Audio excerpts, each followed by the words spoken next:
Welcome to the BizDad Podcast, where we dive into the melding of fathership and entrepreneurship with your host, the original BizDad himself, Adam Labar.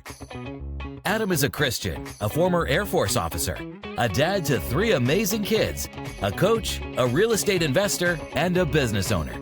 On this podcast, he'll explore the unique journeys of amazing dads who are striving for greatness in both business and family.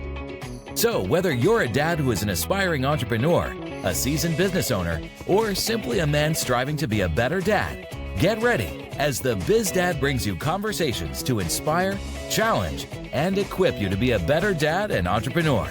And now, here's Adam.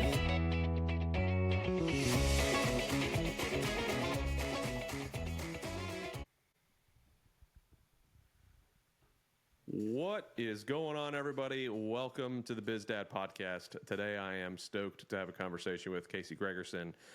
Looking forward to just getting to know you a little bit more, Casey, introducing you to my audience, and having a good conversation about being a dad, especially for you, a boy dad by far. You got yourself a little army of men getting ready to run around, so looking forward to chatting about that. But if you can, go ahead and introduce yourself, tell us about your family, and tell us about your business. You bet. Yeah, so I got, like you said, lucky. I was blessed with 4 boys. Have 4 of them now. So my oldest is 11, is Colt. Then I have Finn is 8. And then I have Rhett the Jet. He is 5, going to be 6.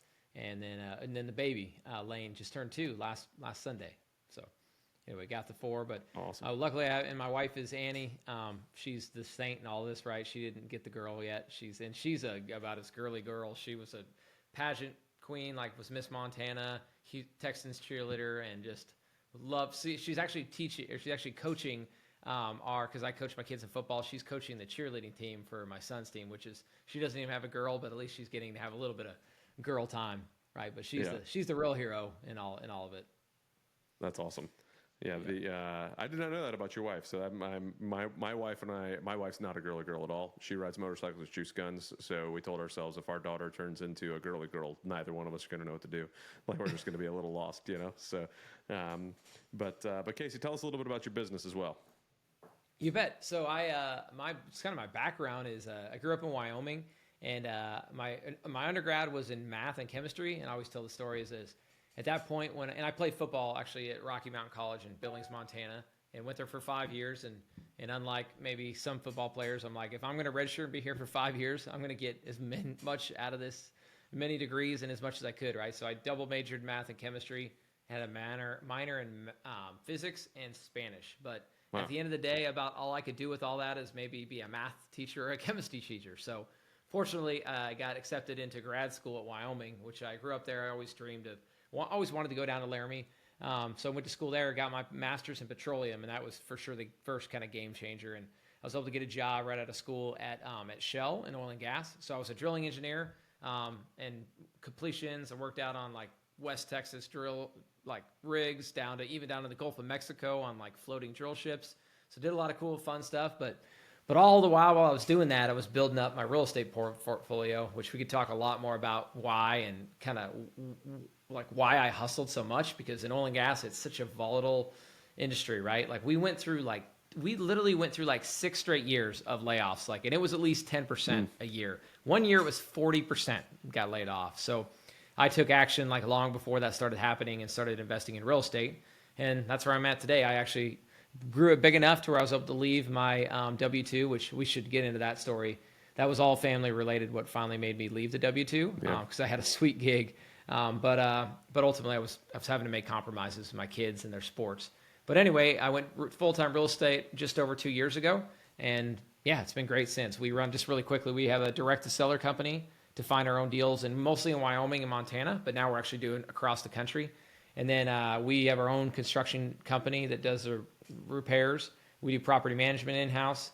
And then we started our fund about a year ago to raise capital. So we wanted to be fully vertically integrated. And in a market like Wyoming and Montana, where there's limited resources, to me, it's a necessity. And it just makes our business that much more predictable.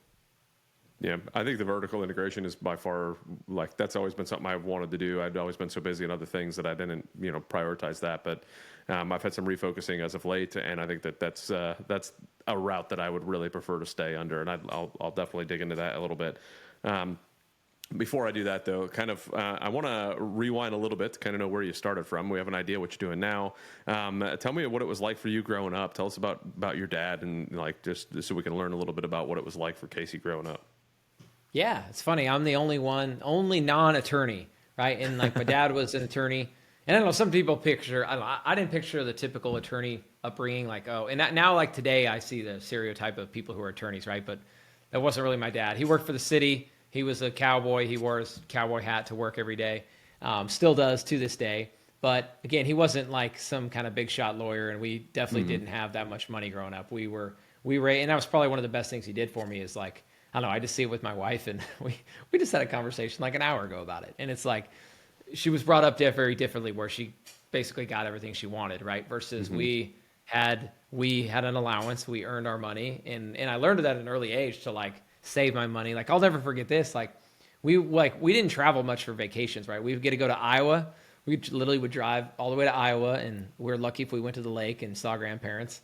And then we went to New Mexico, which going back there are great memories, right? But now that I see what our kids get to do, it's like nothing like that, right? Yeah. But one year we got to go to California, and we drove all the way out there. And my parents told us, like, if you save your allowance, we're going to match whatever you save, like whatever you can save in the next 2 months before a trip, we're going to match that. And that's going to be your spending money. And really that was to encourage us to where like when we went on vacations, it wasn't all expenses paid. It was like, they bought our meals, right? But if we wanted to do something special, like that year we wanted to go watch the 49ers.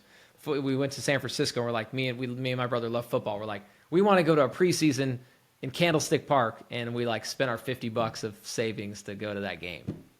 Nice. So anyway, we always talked about money. And I guess the other kind of big thing my dad did is when I got to grad school, I mean, he was always good, very supportive. He was always there for all my games. He definitely, the interesting thing, he was not an entrepreneur. I'll never forget this is I remember when he first, like they had a new mayor come in. So he ultimately kind of got pushed out as the city attorney and had to go into his own private practice. And I remember he was just scared to death. And I'll never forget it, him in the living room. And I was just, we're asking him, I said, how's things going, Dad? And he's like, it's going, but it's just, I'm nervous, right? Like he was now not getting a check every 2 weeks, and it was dependent upon getting work. And he goes, today I did a case and I made X amount of money, but I don't know if that'll keep coming in. And he just kind of had that worry. And it's really ironic because I'm the complete opposite. Like I've been a risk taker and bet on myself. And now I hope I never have to go back to my W-2. I love being able to control my own destiny. But so anyway, he was very much a W-2 mentality. And then the other thing I was going to get to is one big thing he did though for me is in college, and what really started my path was when I got down to Laramie for grad school, and it's a cool story, right? So my roommate, his dad owned the house, and in Laramie, a lot of people do this. They'll go buy a house for their kids, and they'll stay in there for 4 years, especially if they have multiple kids. And then one kid, they'll just pass it down. And then when they all graduate, they sell the house, right? So Tony, my roommate, he was the last one, and his dad was going to sell the house. And I was just starting at UW for 2 years. And he's like, why don't you buy the house? Why don't you buy it, or your dad buy it? So he said, why doesn't your dad buy it? So I went and asked my dad, and my dad's like, well, like, why don't we buy it together? Why don't you get a loan on it? And I'll co-sign with you. And what I did is he actually used some of my college savings that I haven't spent yet because I had some football scholarships. So I had some money saved. So basically he took $10,000, co-signed on me on this $150,000 house that we bought back in 2010. And that was my first property, right? And my mortgage, I'll never forget, was like $600 a month on that.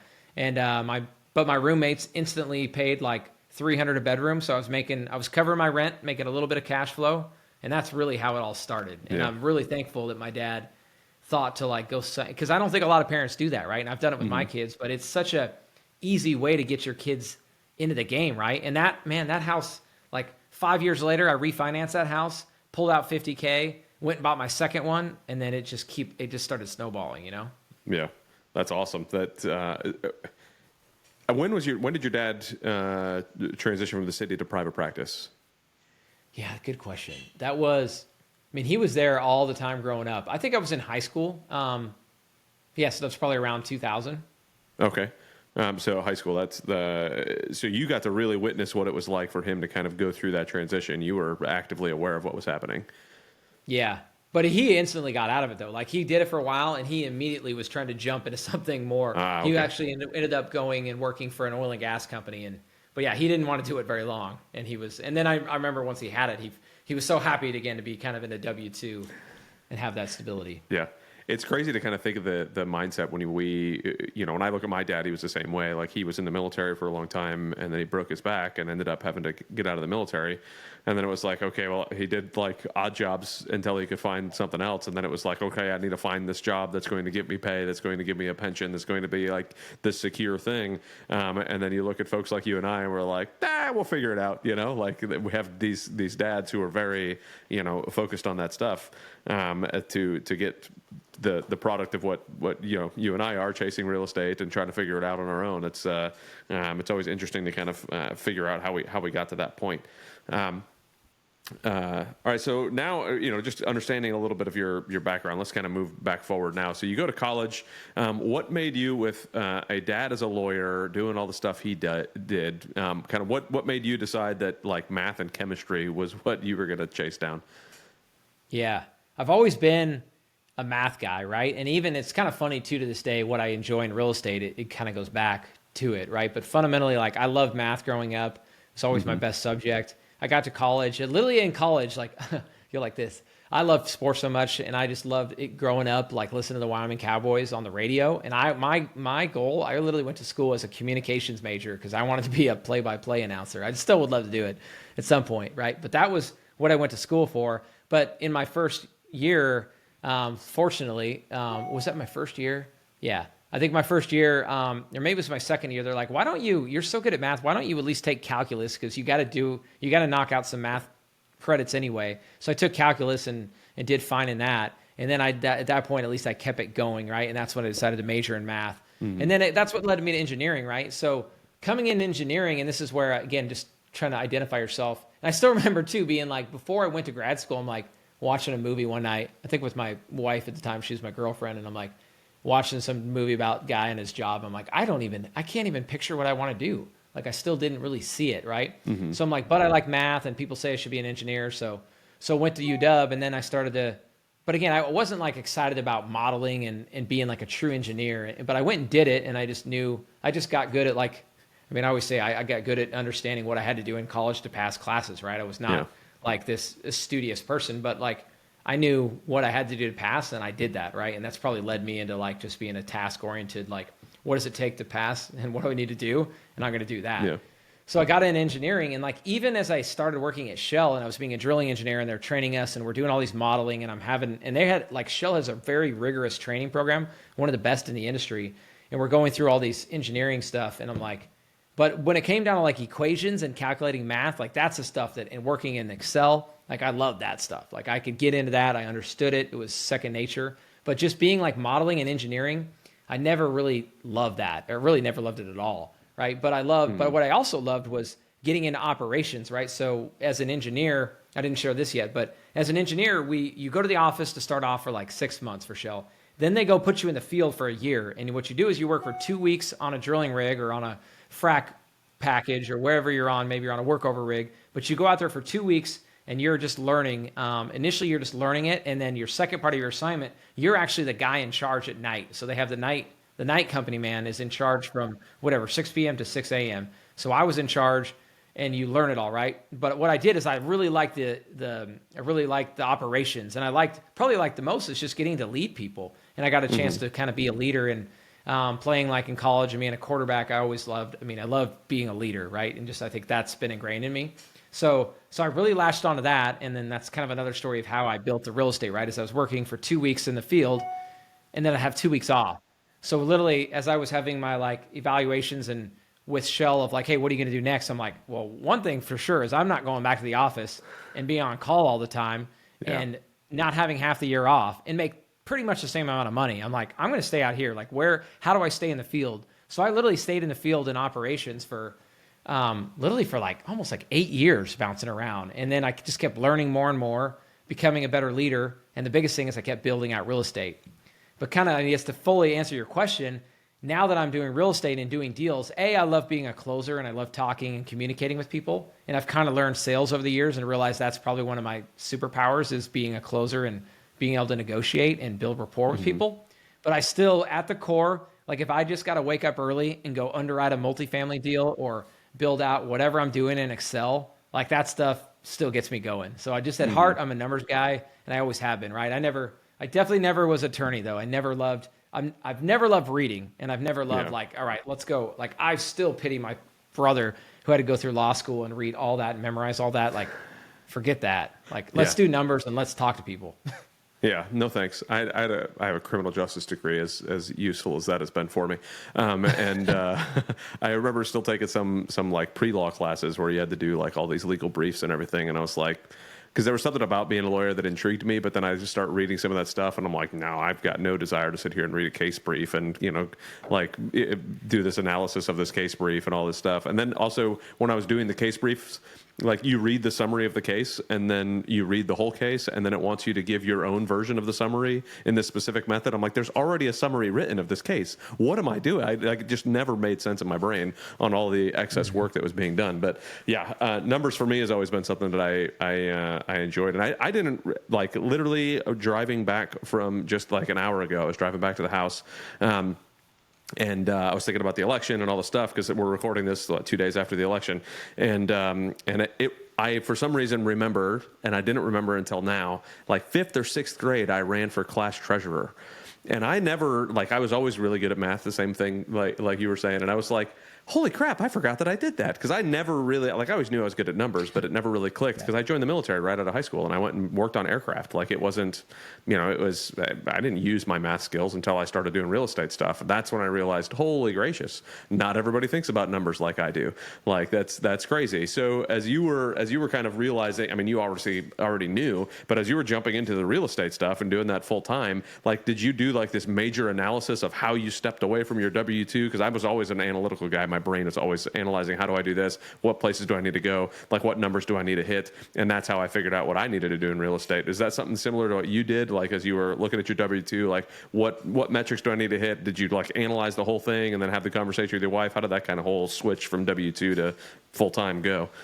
Man, it's a good story, and it's a long one if you're ready for it. But let's do it. And I'll start with here, like I was asking mentors, right? Because I actually tried to do it in 2017, 2018. I actually moved to Dallas, Fort Worth, and started a partnership. And we were like doing the BRRRR strategy, buying properties, fixing them up, rehabbing them, renting them, and refinancing and doing the repeat, right? So I was doing that. The plan was to do that over and over, and I'd been investing in real estate for a while. And my W-2 was going good, but I'd already had that, like, I mean, the genie was already out of the bottle. I had already seen what it was like to be an entrepreneur, and I was ruined as a W-2 employee, right? And anybody who's done it and been through that, they know what I'm talking about, right? So I was no longer going to be a great W-2 employee. Like, I was going to back to college. I knew what I had to do to get my job done, but I was no longer going to go above and beyond for my W-2. I was going to go above and beyond to hustle for my own entrepreneurial endeavors, right? So anyway, so I thought I was ready then. I wasn't. Thank goodness, because man, I went through a bunch of hard learning lessons that I still know to this day and still sting deep. But man, it's made me such a better investor, and especially when I'm like raising a fund and going through, like when I'm talking to other investors, which I'm going on another side tangent, but like when I'm working with potential private money lenders or partners, and I share these stories, right, where like we were using hard money and private money, and then we ran into a batch of rough contractors, and we thought we had it figured out, and we definitely did not. And even seasonality in the market, we essentially had to fire sell a bunch of properties. Fortunately, I was able to sell part of one of my, actually it was a fitness franchise I bought into that was really successful. Luckily, I was able to sell that, and I was able to recover from this and pay back our private money lenders and just get back on my feet, right? And so that's when I realized I wasn't quite ready to leave. So I came back to Houston, actually. So I was in Dallas, Fort Worth, came back to Houston at the time, and got back into my W-2 job, and then I started rebuilding the real estate. And to kind of answer your question, I remember thinking this mentor was like, I was like, how do I know? His name was Alan. He's actually out of Midland, Texas. I'll never forget Alan. He's telling me on Voxer, we're listening. He's giving me some feedback, and Alan's like, man, there's two things. It's either something's just going to happen one day and you're going to know it, or I forget what the second one was, or he's like, or it's just going to be. It's either going to like gradually happen to where you're just going to all of a sudden not make sense, or something big's going to happen.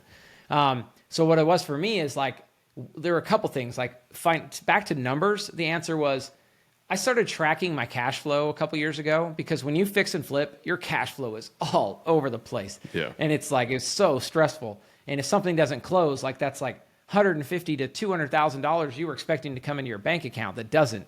And so it becomes very stressful, right? So what I was taught was to just plan. It's a cash forecaster, right? It's what a CFO or or like a controller or somebody would do for you. So what I did is I would project my cash flow, and I would project it out throughout the entire year, and I would put when things would close and how I could make moves to keep my cash flow going. And what I realized was that $5,000 that was coming in every 2 weeks from my W-2 was not doing anything when it comes to moving the needle on that cash flow sheet. What was moving the needle was closing deals, doing more deals. And then at that point I realized, wow, I mean, yeah, that's nice to come in every month, and I love all the financing perks I get with the banks, and everybody wants to lend me money because I got this good W-2. But I'm like, that cash is not really moving the needle. So that was the first one. And then I can go into kind of the personal side and the family. But any questions on the financial? No, so I did something similar, only I was kind of mapping out what I would need. Like, how many doors do I need if I get this amount of cash flow on each door, and then calculating obviously what cash flow I already had on the doors, and like the analysis already went through. My wife, like, I brought all the numbers and was like, hey, what do you think? I can leave the military. And she was kind of like, yeah, but like the numbers did not make, like, she didn't care about the numbers at all. It was all like the emotion side of it, not to try to separate the two that awfully much, but it was like her thoughts were very different than my thoughts. And even now, with her getting ready to retire from the military, the way she thinks about it is so much different. Like, I could sell the house that we're in right now and be like, hey, I think we can make X amount of money on it, sell it, like move our stuff into this, do that, blah, blah. And her brain goes, yeah, but what about the stress of this or the feelings of that and the thing of this? And I'm like, oh man, all I think about is the analytical side of it. So what was that conversation kind of like with your wife as you were going through all of that and saying, hey, this, like, here's where our cash flow is, here's what it at? Like, was that just enough that spoke to her, or was there like a whole different avenue that you had to take with her? Yeah, man, one of my favorite ones, and it wasn't so much my wife, but it was like parents and in-laws, was like the healthcare. Casey, you've got such good healthcare. Now you got to pay. I'm like, people don't realize that, like, well, A, you can still go get your own healthcare, and I'm actually paying less than I was paying at my W-2 employer. Because I've got a better, it's actually through GoBundance. It was recommended by those guys. Yeah. So it's a cheaper policy. But guys, here's the thing. I told them, like, my W-2 income, I'm being taxed whatever, say 20 to 25%, right, on that W-2 income. If we just purely look at me as a real estate investor and my tax savings, because I'm fixing and flipping and I have buy and holds, like every year, and again, this is all within the means of the tax code, like, I've never had any taxable income over the last like 5 years because every year I'm depreciating properties. So like I'm like, if you just took, like, say I was making $200,000 at the time, and if I was giving $50,000 of that back to the government just because of the way the tax code is written, versus if I go make $200K in real estate, like that's a $50,000 savings, and that way outweighs like healthcare or anything small like that, right? So talking numbers, that was one thing, but for sure. But I'll answer your question. So like talking to my wife, this was the kicker, right? So I had this cool gig, right? So I worked in the office. So I worked forever in the field where I have to drive out to West Texas. And I've got some stories there that I share on my podcast and content about kind of the tough times of being away from my family, where like I would have to go for 2 or 3 weeks out on a rig and I didn't get to see my kids, and it was so hard, and I missed their games. And it was so special though when I got to see them. I'm sure you were used to it in the military, right? You just were away from them, right? But anyway, so I would miss them and not see them, and that was hard, right? But eventually I got this gig in the office. So I'm literally like I'm pointing right over here. It's like 5 minutes from my house here in Houston is the Shell office. And I got this hitch schedule where I'd work for 12 hours a day in this real-time operating center, just watching rigs in the Gulf of Mexico. And then I'd have 12, so I'd go work for 12 hours and I had 12 hours off. I would do that for 21 straight days, and then I'd have 21 days off. But literally I was coming home every night, and I was working half the year. It was the best of both worlds, right? Nice. But here was the kicker. So I kept getting scheduled the 2 a.m. Sorry, I would go in at 2 p.m. I would get off at 2 a.m. So I would completely on those 21 days miss everything with my kids, right? Because they don't get out of school till 3. I'm already at school at 2. And then at 2 a.m. I get home and I'm sleeping in when they go to school. So like I'm missing everything.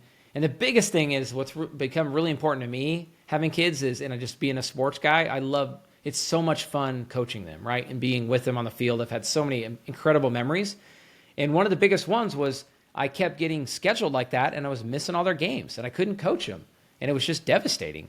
And I finally, that's when I talked to my wife. I'm like, okay, we talked about numbers, we talked about all the other parts, but I'm like, Annie, at the end of the day, I've just heard lots of books tell you this and just lots of mentors. Like, I try to think about what's important when I'm on my deathbed at whatever, hopefully I'm 100 years old, right? And what when I look back, what am I going to remember? And I knew darn sure I wasn't going to remember, oh, I'm so glad I stayed at that W-2 job that extra time and missed all those games, right? And I just knew, I just had that clarity of like, my job is not more important than these games, and these kids are only young once, and I can only coach them and be this involved once. And I guess the other piece was too, like, I want to be able to tell the kids, they know this, but I want them to, when they get older, to be like, my dad literally walked away from his job, was literally fired from his job because he wanted to be there for my games. And that was the catalyst. And that was probably just the emotional and like biggest driver for me. It's like, so we just made the decision. I'm like, I'm going to go to these games. And I basically told my people that like, hey, I'm going to these games, whether you like it or not. If you want to fire me, you can. And ultimately they fired me. So that was my exit out. But I'm like, if you all, I can satisfy what I'm doing. It's a longer story than that, but like I can do what I'm supposed to do, schedule me accordingly or don't. And then, so that was it. Yeah. It's one of those that, the priorities have to be what the priorities have to be. And too many people, and that's one of the things that I talk about on this podcast all the time. Is like too many people have got their priorities all screwed up. Is there when I was in the military, we saw it all the time. People volunteering for deployments and like, oh yeah, I'm on my third, fourth deployment, and like, okay, when was the last time your kids actually sat down with you, right? Because like you go on a deployment and you're gone for 6 months to a year. Pre-training, you were gone for 3 months doing all your training and spin up. So like, how often do you actually get to see your kids? And then I left the military because of I was like, I want to be able to focus on being a dad and be involved and, take them to their golf matches and be at home and like they get to see me and like I'm not on the other side of the world trying to do some sort of whatever because somebody said I have to go, and it's like, man, oh man, like I've got zero control over anything, but I've been wanting to be a dad for so long, and now I'm this. And then I jumped into the business world, and I see the same thing with business operators, right? Like, I mean, they're doing the same thing, just on a different level. They're saying, hey, I'm going to grow this $1 billion portfolio for my family, and then they never see their family. So like, now that you are doing real estate and you're focusing on building business and growing all of that, how have you kind of figured out the coordination between staying focused on being a good dad while also growing a solid business? Man, that's such a good question, and the hardest thing I think I still struggle with, because I'm still in growth mode. I think about this daily, right? I'm trying to still grow, and I wish it wasn't like this, right? I wish it could be the opposite, where we were in growth mode when the kids were up and gone, right? But of course, it's got to be in these formative years. So I mean, I guess the best do it, it's a day-to-day challenge, right? And I have to remind myself that, like, I wish I could be there for even more. Like, okay, I'll give the example right now. I'm coaching my son's team. They've got an incredible team. Like, we're undefeated and having so much fun. And I'm coaching football, right? My sport. And I get to like call plays and like and being so involved. And it's like, I want to spend like 40 hours a week on this thing. Cause like you get to watch film and this is like I'm better than anyone around here at this. Cause I spent 5 years playing college quarterback, and all I did, like, we watched film on every single practice. We watched film all week long on the opponents. Like, for 2 days, we would literally we'd have 2 practices. We'd watch film before the practice. We would watch as soon as morning practice, we would have it. Then we would go back and eat. Then we'd have to watch the film on that practice. Then we go to afternoon practice. Then we come back after dinner and watch that practice. So we were always like being critiqued. And now I found that like I can kind of give that same coaching and help to our kids. And I love, and it's so much fun, right? But I'm also, at the same time, it's like we just launched our fund and we're getting more and more traction, doing more deals and growing our team. So it's always this tug and pull. And I'm like, oh, what's got to give? So long story short, as far as answering that, I have to just remember that at least I'm there for the important things, right? And I have flexibility. I still have to travel. Like last week I was in Boston and I had to miss Halloween, but I guess that's a good example of how exactly I do it. Last week they had this big event with this, it's called Owners Club. It's kind of a step up from Pace Morby's program. It's run by Pace, and it's the higher level investors in it. So they meet for 4 days, and this is some of the most impactful mastermind like stuff I do. Like, it's been incredibly valuable, and the connections I make.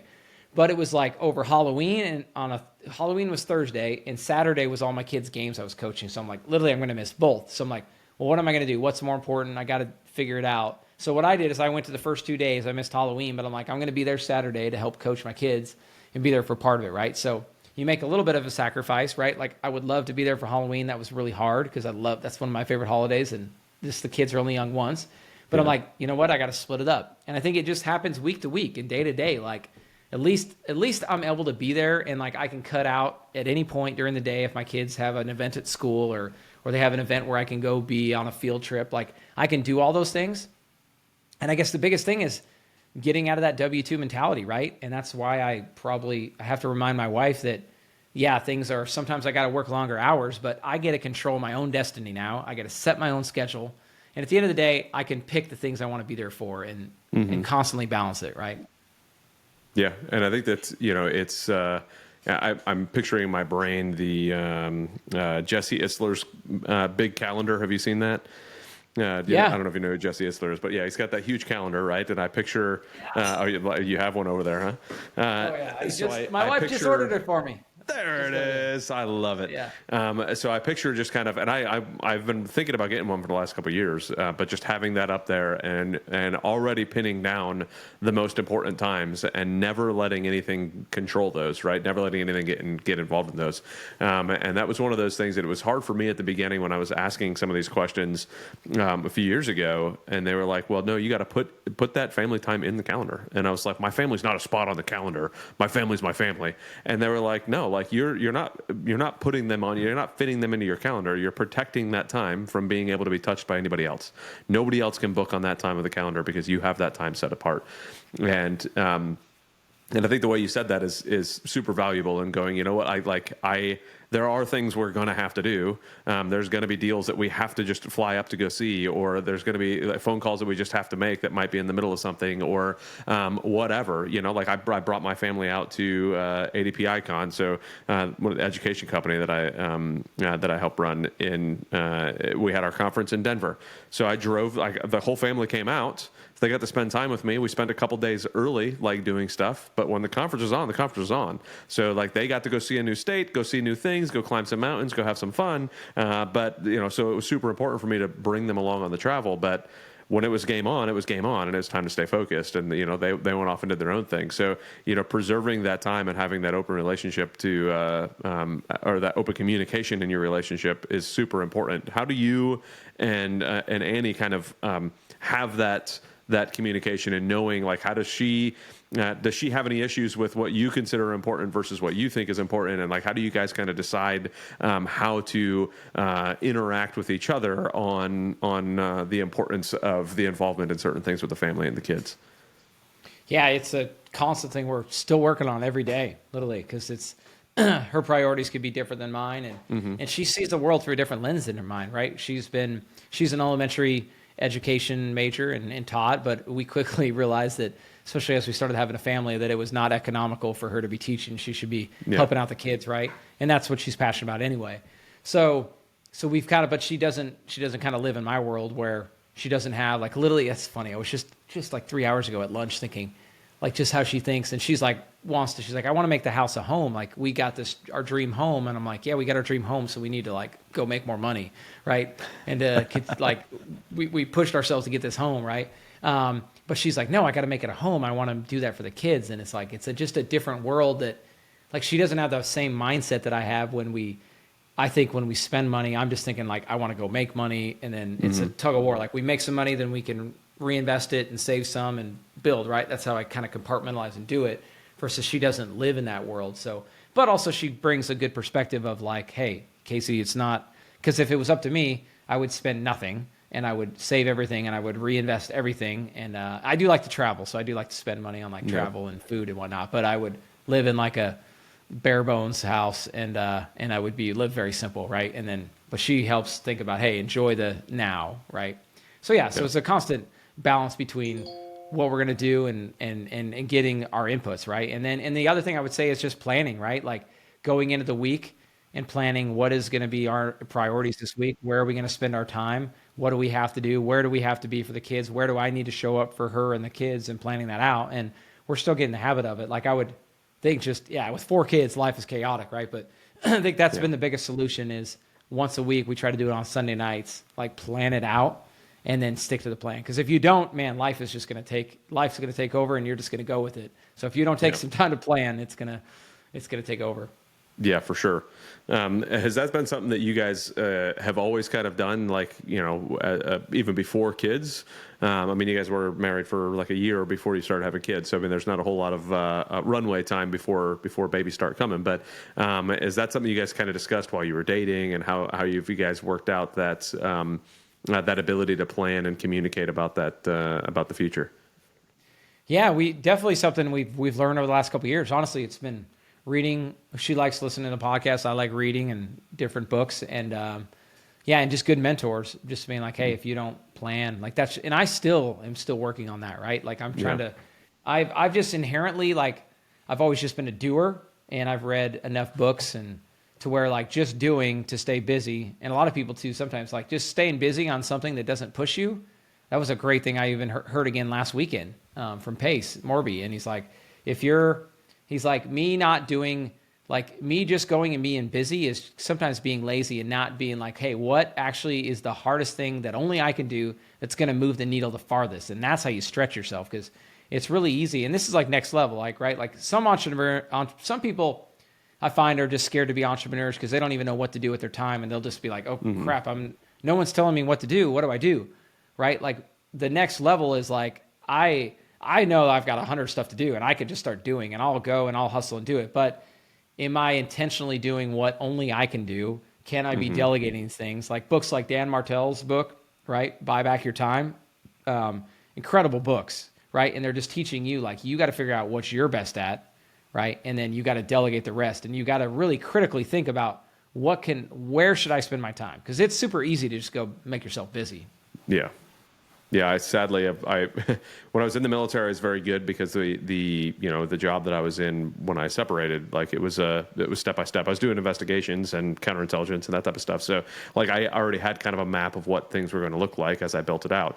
So I didn't really need to worry about like figuring all that. Like, no, like this is just the next step. This is what I do. Like this person's name was mentioned in an interview, so I need to go talk to that person. And it was just like super easy. In some cases, obviously, in others there was a little bit more involved. But when I became an entrepreneur, it was like nobody, like there's no book on this, there's no setup, like you just have to go figure out what to do. And I catch myself, especially if I'm in a transition period where maybe I just sold a property, so I'm not focused on that, or I step away from a leadership position in the company, so somebody else takes over, and it's like, okay, well now I'm sitting here trying to figure out what is it that I should actually be doing. I got to rejigger my whole brain again and try to set up, okay, what are the things only I can do? What are the things that are going to move the needle on making money and growing this company and growing this family? And man, oh man, it can be exhausting because it's such a different mindset you have to be in. How have you kind of, you said you're still kind of working on it, but how do you think through what are the things that only you can do? Because I can make myself super busy. I mean, I'm always opening up an email to look at something, to then maybe think about analyzing a deal, or to do or to make like whatever it is. How are you kind of narrowing down, or what is your thought process thus far to narrow down what are the things that only you can do? And I'd say one of them, since this is a dad podcast, is only you can be the dad, and only you are the one, as the coach of the team, going and doing those things. So how do you say what only can you do as a dad, and then what can only you do as a business operator? Absolutely. Well, the quick answer, if somebody like really wants to get the SOP for it, I'm going to go back to Dan Martell's book, Buy Back Your Time, right? So I read that last December, and I was actually mad at myself that I read it on the drive back from Wyoming, driving back to Houston. It was like literally December 30th and the 31st, right? And it was like, man, I should have read this, because he talks a lot about planning out your year. So, but I read it and I implemented several things, which we're going to get into. But guys, the next level is I'm going to read it again this December, early December, so I can go back and still implement a lot of these like fundamental things. So one is just having an executive assistant looking at my emails every day. And that one was hard, because the easiest thing I find, you just hit on it, Adam, is like, it's so easy to just get in and start replying, right? But now she filters my inbox, and I'm still very tempted every time I open that thing to not start poking around, right? But at least she filters it to where I'm only answering what I can answer, right? And then just finding the other cool exercises. You just go through like all the things that you do in a day, and you figure out, okay, what is the cost? And honestly, this is something I haven't formally done, right? I just try to think of it as I'm planning out and what I need to do and what I want to do. And I plan it out in like a daily thing. But ultimately, you got to go through an exercise of writing everything you do down and then figuring out what does that cost. And then you go look at the total revenue that you're generating maybe over the last 12 months as a company. And then like, what are you taking home at the end of the day? How much value are you creating? If it's 500,000, you divide that by the total amount of hours in a year, and that's how much you're worth per hour. And what Dan Martell says is, I think he says, divide that by 4. So if you're worth $250 an hour, divide that by 4, and you should not, that would be $40. You should not be doing anything that you could pay somebody $40 an hour for, right? Yeah. And some people might say half of that. Like if you're really trying to be at a high level, you probably shouldn't do anything that's half the cost of that, right? So those are like how you can like systematically like weed out things that you shouldn't be doing, because you'd be like, hey, well, could I pay a VA to do that? Could I pay a CPA to do that? Could I actually go pay an attorney to do that? Something. And that's what I'm finding, honestly, more and more. So I'm like, man, I could hustle and do that and save money. And that's hard, man. It's hard, especially as you're an entrepreneur and you're hustling and trying to like build something. Like you just do it all yourself. So to try to transition now to delegating, I think the key is, and what has worked for me is like, you've got to hustle and do it yourself to start. You got to build the cash. You got to build the assets. You got to build the credibility. And by doing it all, you learn it all. And it's really, that's what's helped me run an integrated company, right? Is I sat in all these seats. I did all these things now, right? But now that I've become more profitable, and I just look at it this way too. Like if I go close more deals, that allows me to hire more people and start to delegate that off, right? And that's how you continue to level up and do more and more. So, you've got, 4 kiddos that are watching you. There are four boys that are watching you on what it means to be a man and lead a family and all of this stuff. So as you're kind of balancing all of this, what sort of introductions have you given your kids already into, like the business world, into management, into understanding? Obviously, your kids are still young, but they're still, they catch a lot of what we're doing, and they see a lot of how we talk and how we move things and all the stuff. So what kind of involvement have you had in bringing your kids into the business and seeing what you do?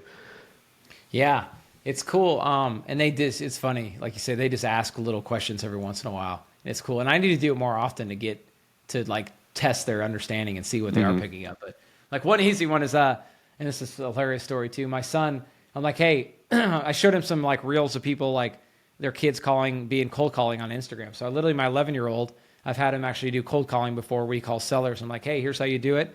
And he loves it. So it's really funny because like, I recorded them doing it one day, like literally in my office. He was calling through our CRM, and I just recorded it. I held up my phone and I recorded it, and I put it on Instagram. And it's funny because the lady just just rips him, right? And it's hilarious. And it's a fast reel.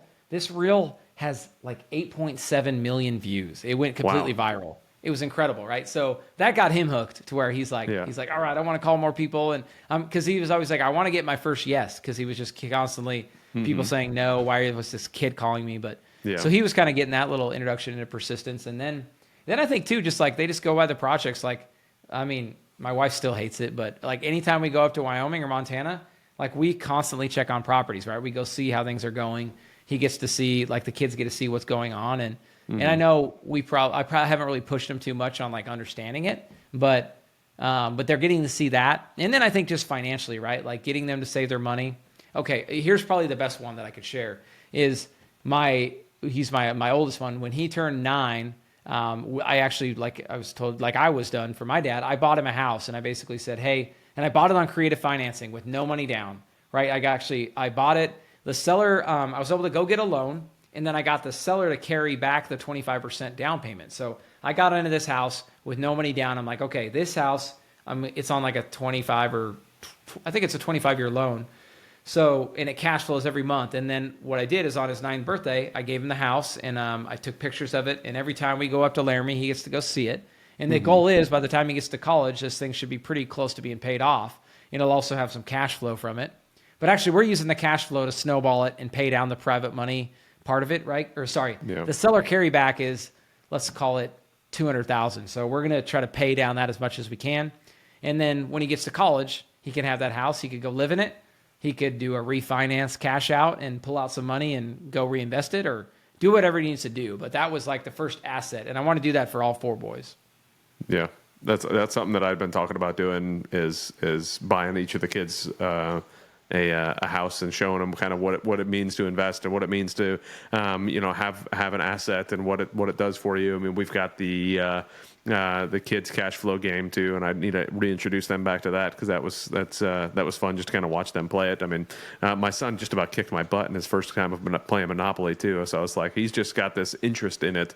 So I've been trying to find the balance of forcing it down like it's education, or just talking about it loosely to where they're just kind of catching it, and it's been. Sometimes they're just like, Dad, can I just put my headphones on? Like, I don't really want to talk about this right now. I don't really care about the dollar productive activity. I really appreciate that, but right now I just want to focus on. And I was like, okay, yes, that's right. You're 9. You're 9. My fault. And especially the 5-year-old, he's like, yeah, whatever, Dad. But the lessons I think they'll learn, the lessons your kids are going to learn over the next 15 years. Watching that house and seeing what the cash flow is, and maybe even going and living in it and understanding what that's like, you can't get that back. Is that something that you just inherently knew that you wanted to do? I mean, you mentioned your dad, obviously you and your dad doing that in college. Was that where you really got the idea, starting like at 9 instead of starting at 20, or was it something else that kind of sparked that thought process? Yeah, I mean, my idea was, it was like you started early enough to where the house is paid off, and that's the beauty of real estate. And a lot of people, I mean, the people who think bigger picture, that's such a no-brainer, just go buy a house and put it on a 30-year or a 15-year amortization, let it pay off. And people say this a lot of times. I had another guy bring it up to me last weekend. He's like, Casey, what do you think about this idea? What if I just bought a rental every year for 15 years and then put them all on 15-year amortizations. And then after that 15-year, every year I'd have a new house that was paid off. I could go refinance it if I wanted to, and then go buy another one. And my whole life would be financed, right? If I just did that for 15 years and paid them all off. And I'm like, you're exactly right. And that's why the real estate game is so powerful, right? So I had the same idea with my kids early on, with like, hey, if we buy this early enough and could have it paid off by the time they get to college, my thought was, then when they get to college, they can, as I was mentioning earlier, they could sell it and go reinvest it. But my encouragement would be, keep the asset, go now refinance, pull out that cash, and now you've got a nest egg to go reinvest. And then if I've been teaching the whole way, I mean, as opposed to like, let's use Trump as an example, right? Trump, like they say that, hey, he was given everything. He was given hundreds of billions of dollars to like get off the ground and invest, right? And granted, he's done incredible things with it. But I want to at least give them, I don't want to give them, let's say doing the math on that house, I bought it for $500,000. Let's say that once he gets up there, he can refinance and pull out, say, we'll call it $125,000, right? If he could pull out, he'd be able to pull out, 75% of that. Let's say he could pull out $300,000 that he could have, right? Like, I don't want to just go hand him a $300,000 check but what I want to do is show him how to manage that and how to like learn the process, and then show him the power of it. And then he's got $300K to go reinvest. And maybe he doesn't want to go to college, right? Like, I have no idea, like the way the world's changing, like if he doesn't want to go to college and he just wants to use that as his little seed money to go out and do more deals or whatever he wants to do, like, I want to give him that opportunity. Yeah, for sure. Yeah. I love that. I mean, I think that it's a wise way to go. I remember hearing Brandon Turner talk about that years ago, with his first kid, like wanting to buy his first kid a property. And then, and that was like, man, that's such a good idea. Like, I think that was even before I even had kids, or maybe we had our first kid already, but it was like, man, oh man, I really should do that. And here I sit, none of my kids have a property yet. So way to go, Dad, way to go. I'm not really doing what I said I was going to do on that one, but right. No, they got 10 years till they get to college. Yeah. I got some time. It goes quick though. It does go quick. So I want to ask you Adam, that's the other thing, is the college savings. I totally forgot. Like, my thought was like, everybody's like, I got to save for college. Like, and they're stressed about it. Like, I don't want to have another, like my wife sometimes is like, we talked about having another one. She's like, and her friends will say, well, that's another college you got to pay for. It's like, whoa, not if you're a real estate investor and you think long-term. I'll go find, because this is what I do every day, I'll go find a property for them with no money down, and I'll get this thing paid off in 18 years. And by the time they do it, there you go. That $300,000 I just talked about, that, and granted inflation should continue to carry that up, that should be enough to get them through college. And I didn't have to save a bunch of money out of my W-2 every week, right? It's just saving it back. Like literally we bought an asset that potentially cash flows and it's going to be paid off. And there we go. Yeah. Now we're set for college. Exactly. So you save for college by getting cash flow, right? Yes. What a deal. What a deal, you know? Yeah. So you talked about buying that property, you know, seller finance and carry back, and you talked about doing all the cold calls and everything. How did you kind of set up your direct to seller system that you have going on? I mean, you mentioned Pace Morby, so I'm assuming you followed some of what he does, but kind of walk me through what that looks like, that direct to seller side for you. Yeah, I mean, so originally I was just like a buy and hold guy, right? And I was trying to always buy stuff, fix it up, and then refinance and repeat. Like the burst strategy has always been my favorite, right? And still a great one to this day. But what I found was, it was back to my story when I was in Dallas, Fort Worth. We were doing the burst strategy, right? And we were working with all these wholesalers. Like, well, first off, how do you find the deals, right?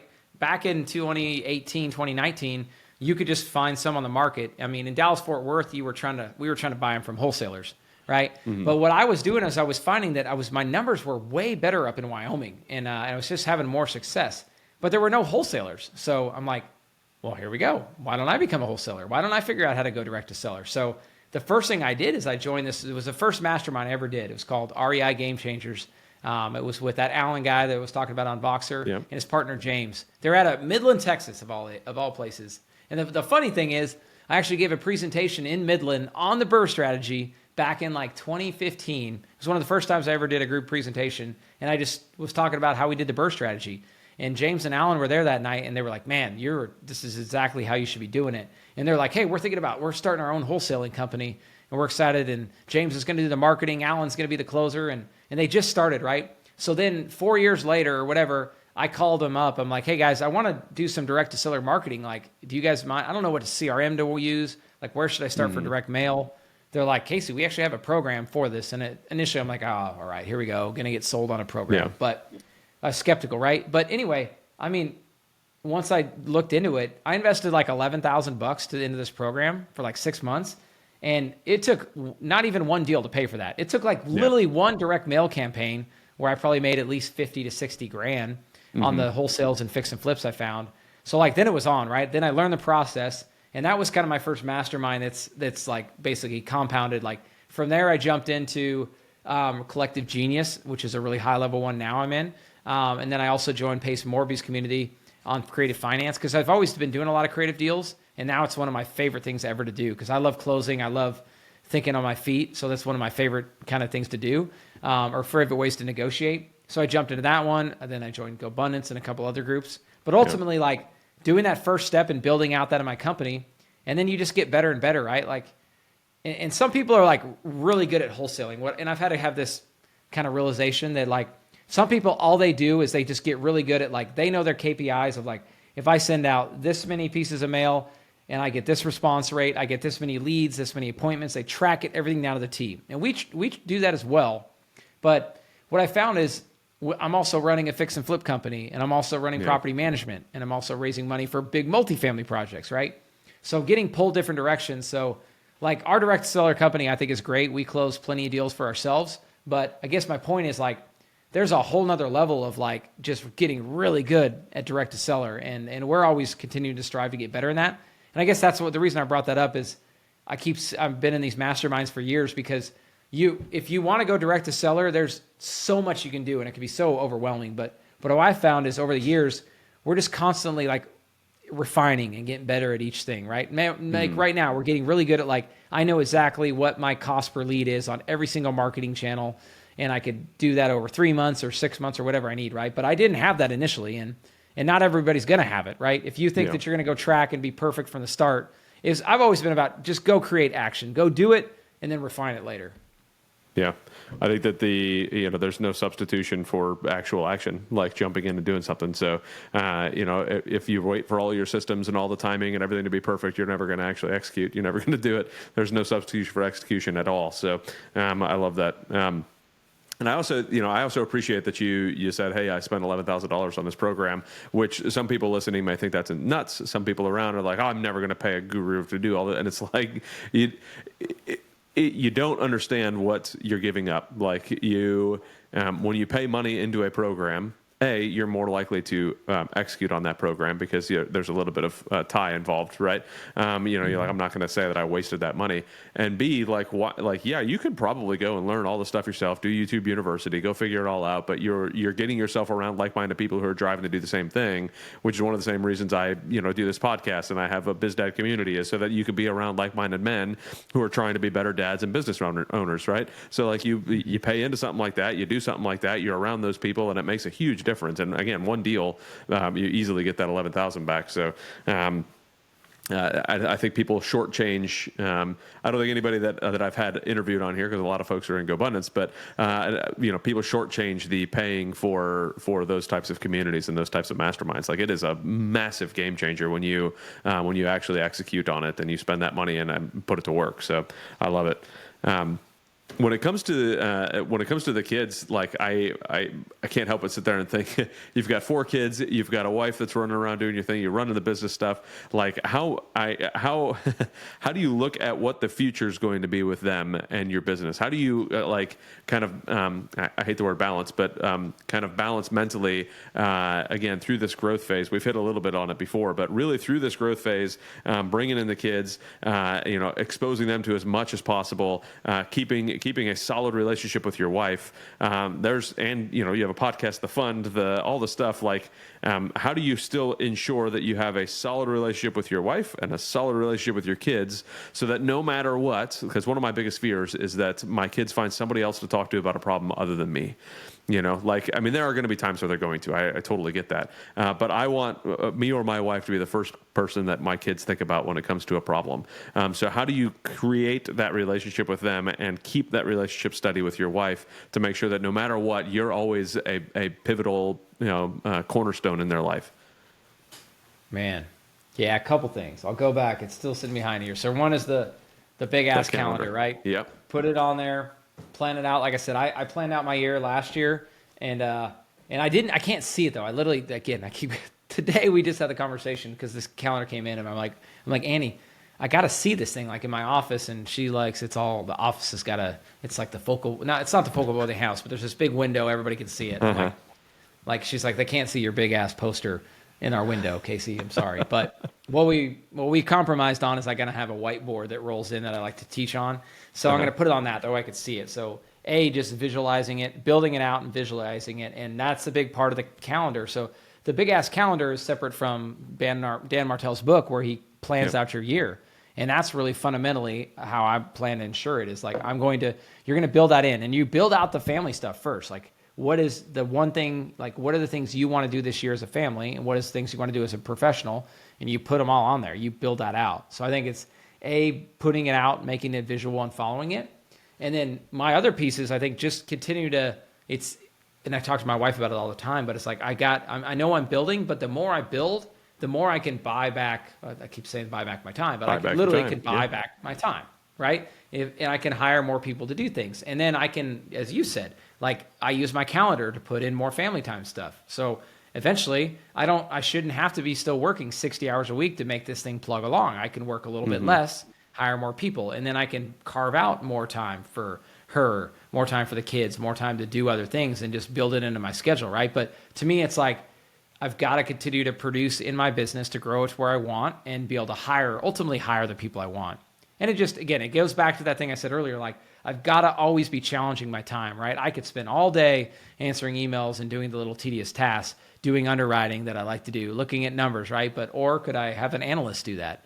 What can I do? Like, my biggest superpower is being on the phone, negotiating deals, right? And helping close, like, and working with sellers. And what I've done is, like, I can also do that all day, right? I get thrown leads from, like, so I lead a weekly Zoom in Pace Morby's community called Problems to Profits, right? And these people bring me leads and deals, right? And I'm also part of another challenge through that community where they're bringing all these leads, but I've just learned now that, like, guys, I can't talk to every lead that you haven't vetted and filtered for me. And I make sure my team does that. Like, I'm there to go help solve the problem when there's somebody who needs a problem solved, but don't bring me an agent who's just trying to sell a house and just wants to hear an offer. Like, that's not my highest and best use. So anyway, just knowing that, like, me being on the call, so either talking to sellers or talking to potential lenders and investors who can help grow my company. Like, that's probably my favorite thing to do, honestly. And that's why I love talking on podcasts and doing my podcast, and then working with, again, like other partners, because it's cool to like share what you're doing and understand their goals. Like I haven't even said this yet, but my like Mount Everest, my big goal, like 3 to 5 year goal, is to help 100 families achieve their passive income goal. But to do that, like I got to understand like what are their goals, get on a call with them. And often those people, they might invest in my fund, they might invest as a private money lender, they might just buy a property on one of our turnkey deals, or maybe I just turn them on to help them go buy from somebody else or whatever it is, right? But I want to help them do that. And I'm just realizing if I could just, and it wears you out, right? It could be a long day of just being on calls and talking to people, but that's my highest and best use. And if I can spend 6 hours a day, like ultimately, I'm just throwing this arbitrary number, say I spend 6 hours a day just doing high value conversations and then delegate the rest, then I can have the rest of the day being with my family, doing the important stuff. Yeah.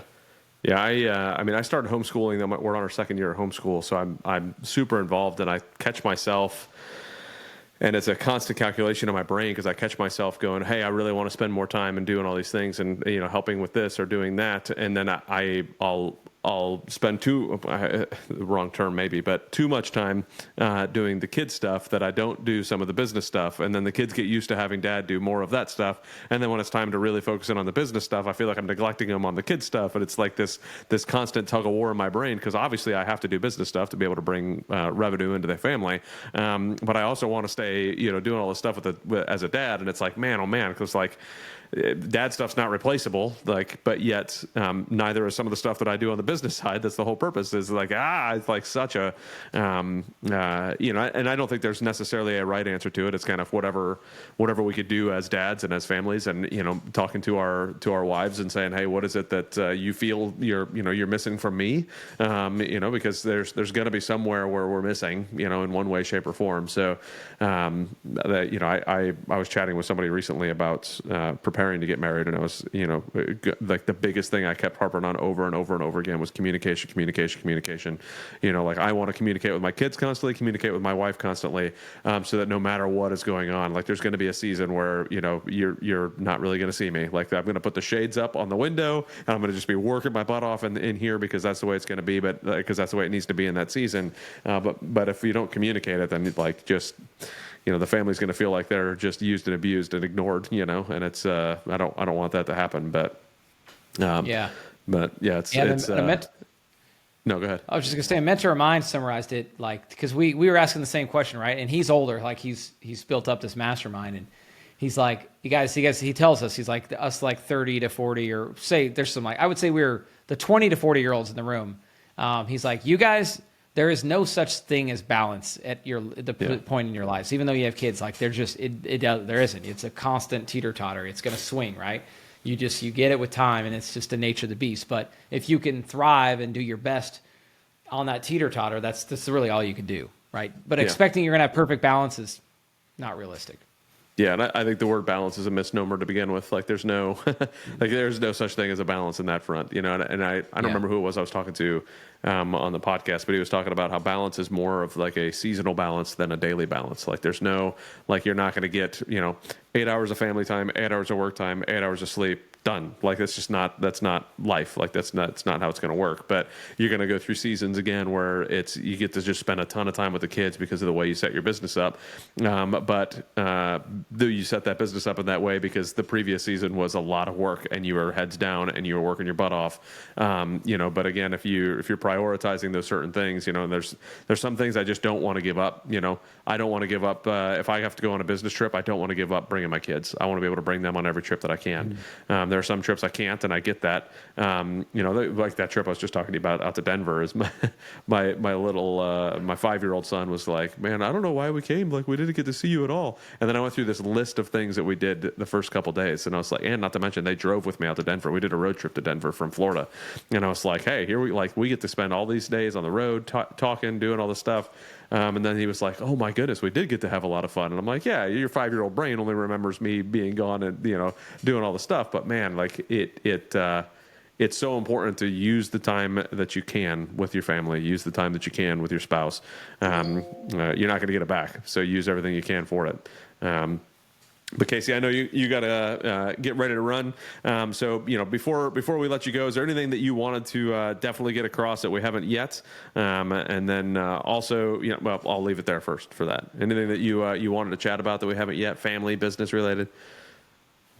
Man, it's been good perspective. I like talking about it too because it's a constant challenge for me, and it's an ever going thing. You're working on daily, right? So it even gets me perspective thinking about when I go pick up the kids here in about an hour from school and just enjoying that time with them. So yeah, I don't know. It's one I think about. I'll just say that again. I think about it daily. How do I continue to balance it and figure out what is most important? Because it's not easy. And if somebody is thinking about being an entrepreneur and going and doing it, it could be so.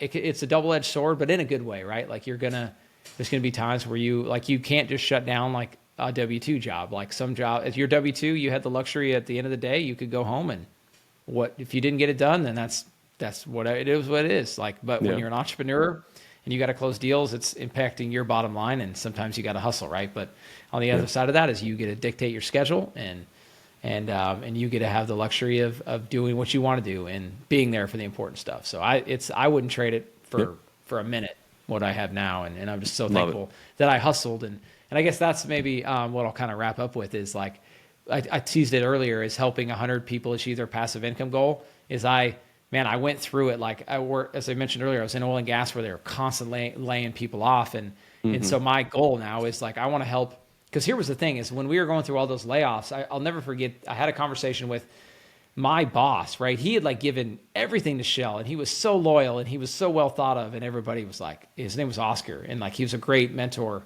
great high performer for Shell, right? But this guy is stressed, and he's like, Casey, I have one rental property, and if I get laid off in this big layoff, like I don't know what I'm going to do. And if there's no one hiring in oil and gas, like what am I going to do? And he's stressed, and there were so many people like him. And then it hit me at that time. I'm like, and at times I felt guilty that I wasn't like giving it my all to this W-2, but like this W-2 isn't going to care when it comes to when they got to meet stockholder returns and they got to lay people off and cut jobs, right? So that's why it's been so powerful and such an important goal of mine is to help more people. And so I really focus on oil and gas people because I can relate to them. I know kind of like I sat in their shoes, right? So, but I also, that could be any industry. And so that's my goal is like anybody, wherever they're at. And it's typically people who are doing well as a W-2 earner, or they could just be a small business owner that don't have exposure to real estate and want to get, and like the attractive part of passive real estate investing. So my goal is to help those people achieve their passive income goal. And that's different for everybody, right? It doesn't, like I was thinking about attaching a number to this, but I still might.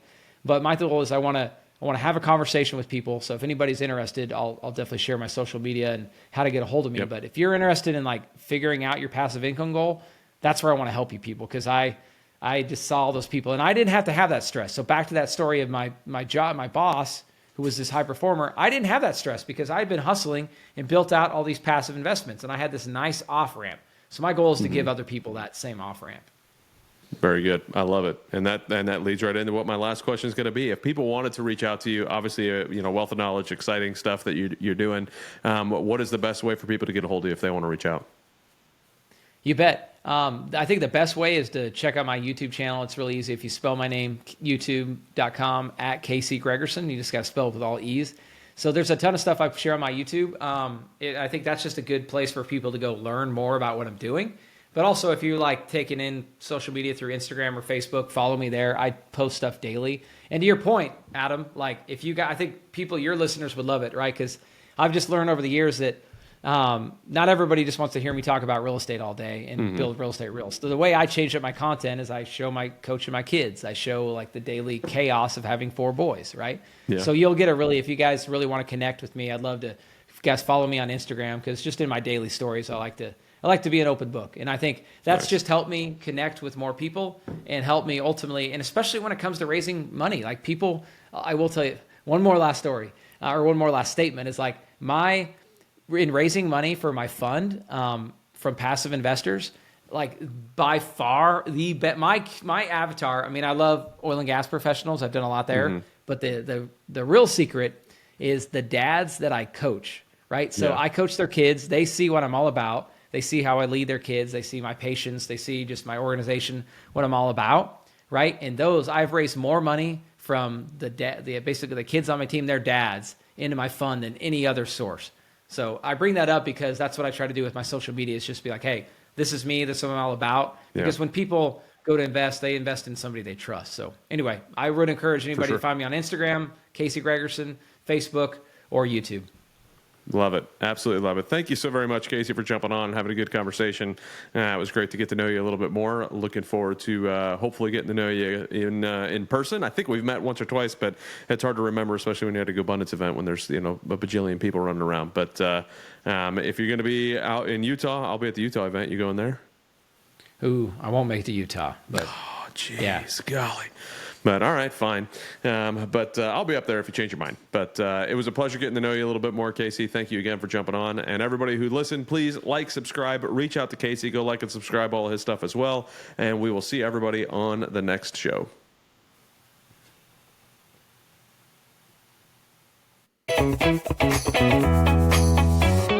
Thank you so much for listening to the BizDad Podcast. We hope you found some value in your time here with us, and we look forward to bringing you the next episode. If you've enjoyed today's show, please subscribe and share so you and your friends won't miss our upcoming episodes. Connect with us on Facebook, Instagram, LinkedIn, Twitter, and Rumble, where we continue these discussions and share more valuable content. Be the dad you know you need to be and run your business in a way you're proud to share with your kids. Keep crushing it.